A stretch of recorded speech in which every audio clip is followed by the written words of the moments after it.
Coba dipahami bahasa Ustadz. Bahwa segala yang wujud ini, segala yang ada ini, hakikatnya tidak ada. Dan yang tidak ada itulah wujud yang sebenar ada. Wujud yang sebenar ada itu, itulah yang bernama Allah. Kenapa segala yang ada ini hakikatnya tidak ada? Karena segala yang ada ini berasalnya daripada tiada. Contoh, ini lihat. Di tangan Ustaz nih, perhatikan nih, kosong. Dari kosong, nah muncul, lihat, 1. Walaupun angka 1 ini ada, ini wujud, hakikat adanya ini adalah tidak ada. Yang tidak ada inilah wujud yang sebenar ada. Dari yang kosong inilah munculnya nih. Yang sebenar ada itu bukan yang satu ini yang ada. Yang kosong ini yang sebenar ada. Kenapa yang satu ini berasal daripada tiada? Disitulah dipahami secara makna hakikat bahwa segala yang wujud hakikatnya adalah tiada. Karena dari tiada itulah adanya segala yang wujud ini. Kalau dari yang tiada inilah adanya segala yang wujud, maka yang tiada itulah wujud yang sebenar ada. Wujud yang sebenar ada itu hanya Allah lah semata-mata. Itu hakikat cara memahaminya. Tapi kalau dibenturkan dengan logika dan rasio Bapak Ibu, dibenturkan dengan ilmu syariat, mungkinkah yang ada ini berasal daripada tidak ada? Masuk akal enggak Bapak Ibu tuh? Mungkinkah yang ada ini berasal daripada tidak ada? Nggak mungkin. Berarti yang ada ini berasal dari yang ada. Bahwa segala yang ada ini ada berasal daripada yang ada. Tak mungkin yang ada ini berasal daripada tidak ada. Yang ada ini berasal daripada yang ada. Itu secara logika dan rasio. Mana mungkin pula yang ada ini berasal daripada tidak ada. Tak mungkin, tak masuk akal tuh, nggak diterima tuh. Tapi pahami di balik kata yang Ustaz sampaikan tadi. Bahwa segala yang ada ini berasal daripada tiada. Yang tiada itulah wujud yang sebenar ada. Wujud yang sebenar ada itulah Allah Azza wa Jalla. Yang disebut Rabbul Izzati. Jadi maknanya secara syariat, segala yang ada berasal dari yang ada. Yang ada itu Allah. Kalau hakikat, segala yang ada berasal daripada tiada. Dan yang tiada itu wujud yang sebenar ada. Wujud yang sebenar ada itu Allah. Contoh lagi Bapak Ibu, ini saya mau menghantarkan ini. Nah, jadi panas-panaskan akal pikirnya dulu. Nah, ini gelas Bapak Ibu, kita isi air. Nah, kemudian, ya, air yang di dalam gelas ini kita pindahkan Bapak Ibu, dituangkan boleh, ya, dibayakkan juga boleh. Ketika air yang ada dalam gelas ini kita tumpahkan, nah, kita tumpahkan dalam piring atau apa? Pertanyaannya, adakah air yang di dalam gelas ini lagi Bapak Ibu? Ada atau tidak? Tidak ada. Tapi kosongnya ada atau tidak?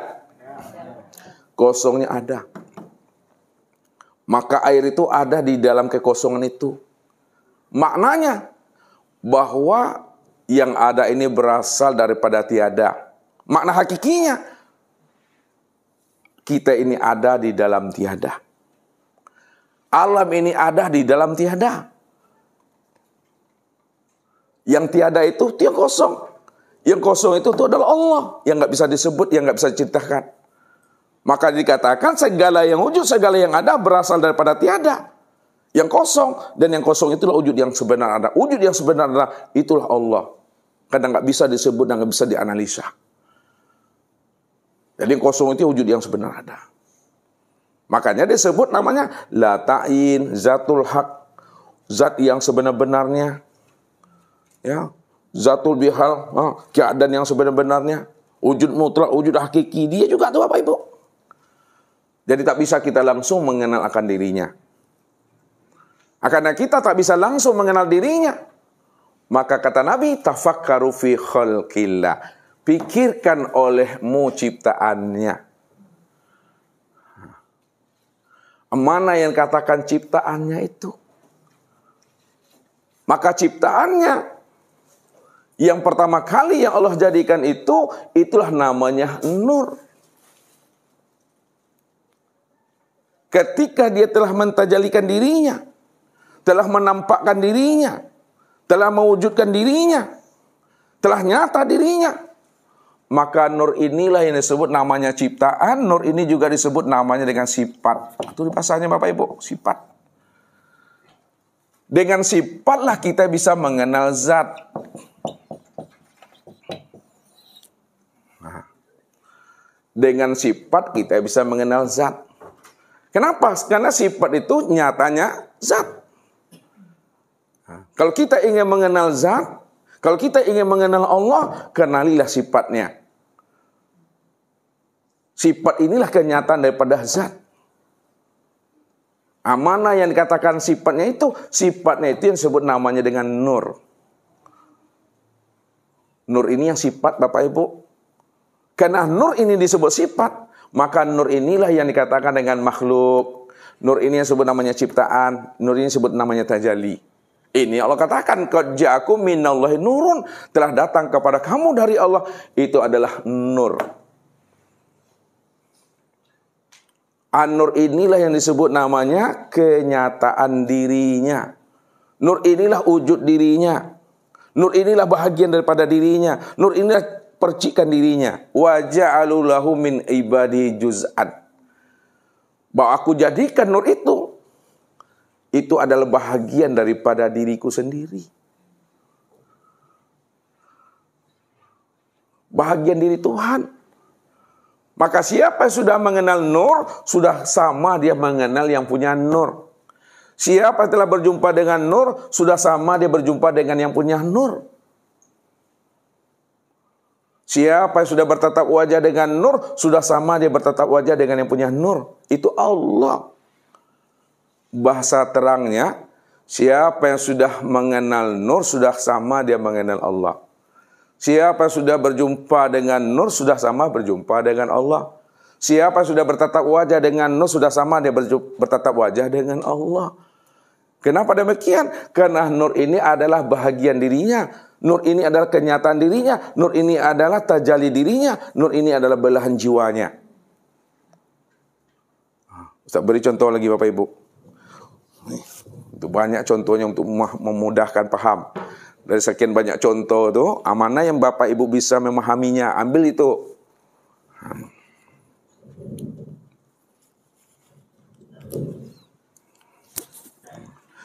Ini tisu Bapak Ibu, tisu. Ini wujud mutlak, wujud hakiki. Ini yang bisa disebut, kita anggap 0 kosong ini. Kosong. Ini tisu, polos. Nggak bisa disebut, hanya dia satu-satunya. Lalu bagaimana dia bisa disebut? Bagaimana bisa dia dikenal? Nah, kalau kita ingin bisa dia dikenal, ya, ingin kita bisa menyebut dirinya, maka tisu ini bertajalli. Tisu ini mewujudkan dirinya. Tisu ini menzohirkan dirinya. Ya, dari kosong menjadi ada. Ya, dari kosong menjadi ada, dari tiada menjadi wujud dia. Dari nggak bisa disebut, bagaimana bisa disebut? Lihat.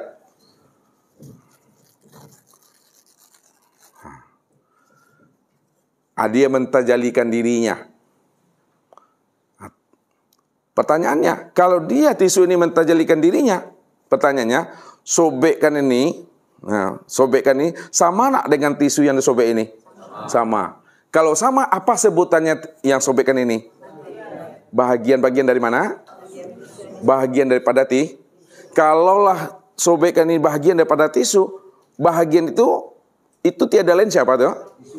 Tiada lain adalah tisu sendiri. Ini yang Allah katakan, wa ja'alu lahu min ibadi juz'an, aku jadikan dirimu ini adalah bahagian daripada diriku. Ini yang disebut namanya nur, ini yang disebut namanya makhluk, ini yang disebut namanya ciptaan, ini yang disebut namanya sifat, dan ini adalah zat. Untuk mengenal zat, kenali sifat. Karena sifat inilah kenyataan daripada zat. Kalaulah sifat ini kenyataan daripada zat, maka sifat itu yang sebenar-benarnya, yang zat itu yang sesungguhnya. Ini yang Allah katakan itu, wa ja'alu lahu min ibadihi juz'an. Bahwa aku jadikan nur itu sebenarnya bagian daripada diriku. Maka dalam bahasa tauhid, di dalam bahasa tauhid, karena nur itu adalah bagian daripada diri Tuhan, maka nur ini dalam bahasa tauhid disebut namanya Ainullah. Nur ini dalam bahasa tauhid disebut namanya Wujudullah. Nur ini dalam bahasa tauhid disebut namanya Hakikatullah. Nyatanya Allah, wujudnya Allah, sebenar-benarnya Allah. Kalau diturunkan bahasanya ke dalam bahasa thariqat, nur ini yang disebut namanya mir'atillah atau cermin Allah, tempat memandang nyatanya wujud Allah. Nur ini kalau kita turunkan lagi ke bawah dalam bahasa syariat disebut namanya Abdullah, hamba Allah. Hamba Allah, tempat memandang wujud nyatanya Allah. Hakikat sebenarnya hamba Allah itu ya Allah. Hamba Tuhan. Apa artinya itu? Hamba Tuhan. Pernah lihat film-film kerajaan tuh? Aku Tuhan, hamba Allah, aku Allah. Ini cara penguraiannya Bapak Ibu. Ya. Maka nur itu bahasa syariatnya disebut Abdullah, bahasa tarikatnya disebut mir'atillah, cermin Allah, bahasa hakikatnya adalah Ainullah, Wujudullah, dan Hakikatullah. Bahasa ma'rifatnya itu adalah Allah. Bahasa ma'rifatnya Allah. Maka rahasiakanlah diri Allah itu pada ciptaannya. Rahasiakanlah diri Allah itu pada makhluknya. Rahasiakanlah diri Allah itu pada tajallinya. Itu memahaminya Bapak Ibu. Jadi, kenali dulu ciptaannya. Ciptaannya itu adalah nur. Siapa yang sudah mengenal nur, sudah sama dia mengenal Allah. Siapa sudah mengenal nur, sudah sama dia mengenal akan Tuhannya. Karena nur itu adalah tajalli dirinya. Nur itu adalah gambaran rupa memandang dirinya. Nur itu adalah bayang-bayang dirinya. Sama Bapak Ibu bercermin. Ketika Bapak Ibu bercermin tadi di rumah, bersolek, pakai lempong siti, diri siapa yang nampak di situ? Diri siapa di situ? Diri sendiri kan? Nah, pertanyaan yang kedua, samakah diri Bapak Ibu yang di dalam cermin dengan yang di luar cermin? Sama. Yang di dalam cermin itu apa sebutannya? Bayang-bayang. Bayang-bayang siapa? Bayang-bayang orang yang bercermin. Sekarang yang kita cari ini adalah bayang-bayang orang yang bercermin atau orang yang bercermin itu yang akan kita cari? Orang yang bercermin itu. Supaya kita tahu. Ya. Nggak mungkinlah ada bayang-bayang dalam cermin kalau tidak ada orang bercermin. Ya, mungkinkah Bapak Ibu ada nampak di dalam cermin kalau Bapak Ibu tidak bercermin? Nggak mungkinlah. Nah, yang kita cari bukan bayang-bayangnya. Yang kita cari orangnya. Namun orangnya dengan bayang-bayangnya tidak pernah berpisah cerai. Ya, orang dengan bayang-bayang nggak pernah berpisah cerai Bapak Ibu. Yang kita cari itu adalah orangnya. Untuk mencari orangnya, kenali nur ini dulu. Karena ini adalah cermin untuk memandang orangnya. Sekarang mana yang nur itu Bapak Ibu? Kita mesti tahu nur. Mana nur itu? Ya, jangan dipahami Bapak Ibu nur itu, nur itu cahaya. Salah nanti Bapak Ibu. Jangan diartikan, jangan diterjemahkan nur itu cahaya. Nanti kalau Bapak Ibu pahami nur itu cahaya, ada nanti hitam, merah, putih, hijau, biru, baru meletus balonku. Nur itu dipahami maknanya tuh terang. Nah, terang itu maknanya jelas. Jelas itu maknanya nyata. Nyata itu maknanya wujud. Nah, bahwa segala yang wujud, segala yang nyata, segala yang jelas, segala yang terang, itulah yang nur itu. Ini terang nggak nih? Nyata nggak nih? Nur itu bang. Ini terang kah ini? Wujud? Nah, kalau ini terang, wujud dan nyata, nur lah itu. Maka Allah itu menjelaskan dirinya. Allah nurus samawati wal ard. Allah nurus samawati wal ard. Allah itu adalah nur. Jangan diartikan cahaya. Allah itu cahaya langit dan bumi. Allah itu betul-betul terang. Allah itu jelas, Allah itu nyata, Allah itu wujud. Kalau Allah itu wujud, Allah itu nyata, Allah itu jelas, Allah itu terang, bahasanya nur, maka wujud nyata, jelas dan terangnya Allah itu pada langit dan bumi. Bahwa langit dan bumi inilah wujud nyatanya Allah itu. Langit dan bumi inilah nyatanya wujud Allah itu. Disitulah Allah menjelaskan tentang dirinya. Allah nurus samawati wal ard. Allah itu wujud. Allah itu nyata, Allah itu jelas dan terang. Wujud nyata terangnya Allah itu pada sekalian langit dan bumi, sekalian alam. Disitulah rahasianya Allah mengatakan, ala innahu bikulli syai'in muhit. Ala innahu bikulli syai'in muhit. Apa artinya ini? Ketahuilah bahwa sesungguhnya Allah itu bikulli syai'in muhit, meliputi sekalian alam. Dia meliputi. Nyata Allah tuh pada langit dan bumi. Itu dia menjelaskan tentang nur itu Bapak Ibu. Ya. Lalu kemana tempat memandang nur itu?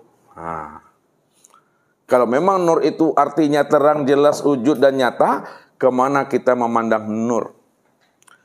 Untuk memandang nur itu Bapak Ibu, pandanglah pada sekalian alam, sekalian ufuk.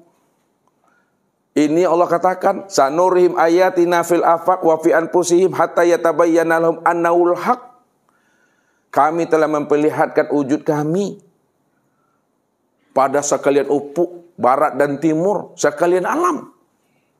Hatta yatabayyana lahum annahul haq, sehingga jelas bagi mereka, betul-betul terang bagi mereka, akulah wujud yang sebenar-benar nyata itu. Akulah wujud yang benar-benar terang itu, kata Allah.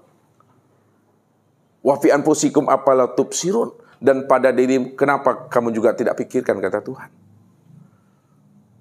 Rupanya nur itu Bapak Ibu sudah meliputi langit dan bumi, isi di antara keduanya. Tak payah Bapak Ibu mencari nur itu. Yang payah itu mencari nur laili yang payah. Ya, temui ayah bundanya. Atau payah itu mencari nur hayati. Itu yang payah. Jadi nur itu sudah wujud, sudah terang dan jelas pada sekalian langit dan bumi. Sekalian langit dan bumi itu wujud nyatanya diri Allah. Kemudian Ustaz bertanya sama Bapak Ibu. Paham atau tidaknya Bapak Ibu duduk di sini dulu. Apakah nur itu yang wujud, nur itu yang terang, atau apakah Allah itu yang wujud dan yang terang? Siapa Daniel? Apakah nur ini yang wujud dan terang, atau Allah itu yang wujud dan terang? Allah itulah yang wujud dan Allah itulah yang terang. Kalau Allah itu wujud dan terang, maka Allah menamai dirinya dengan nur. Nur itu nama dirinya tuh.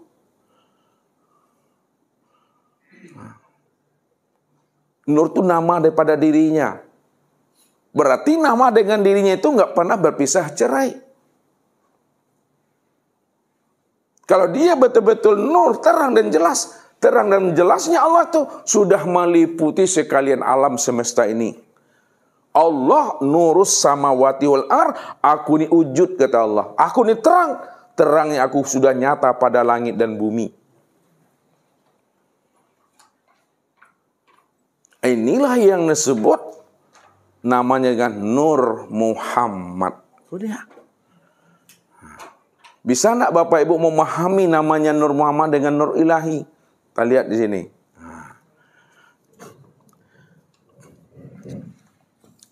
Ini kan kosong tadi Bapak Ibu ya. Kosong.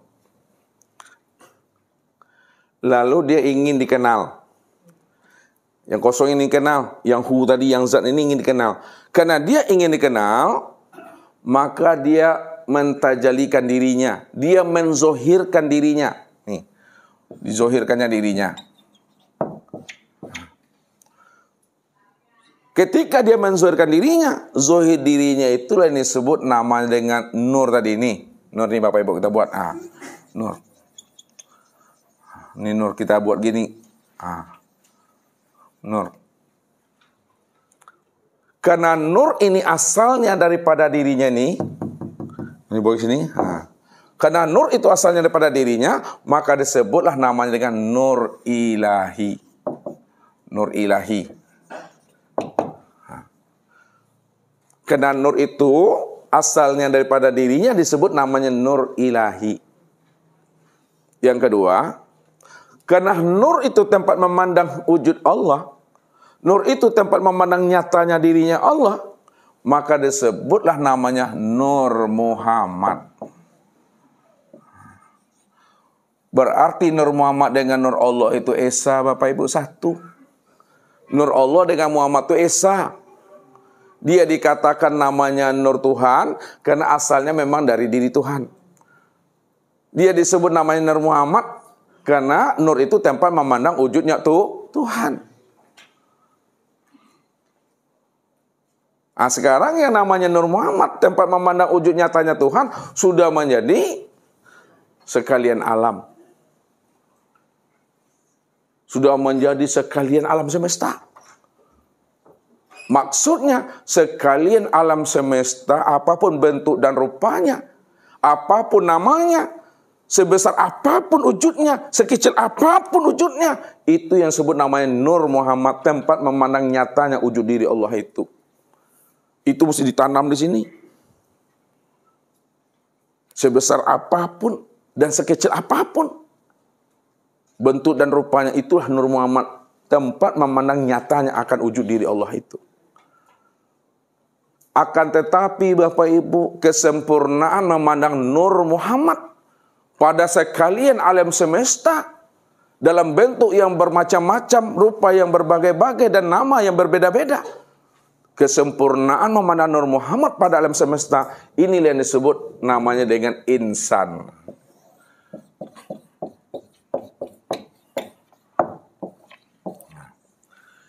Insan itulah kesempurnaan memandang nyatanya wujud Allah.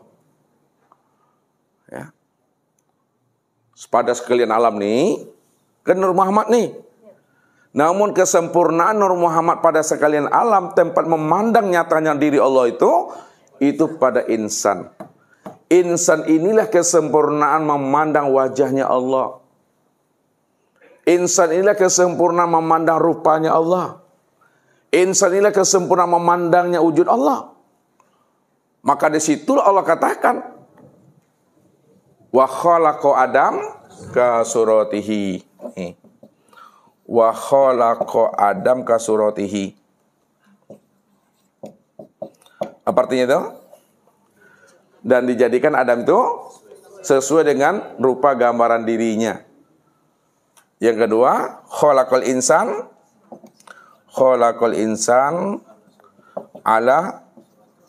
ala surati Rahman.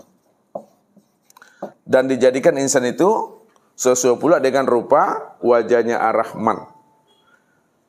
Rupanya manusia itulah kesempurnaan memandang wajahnya diri Allah itu Bapak Ibu.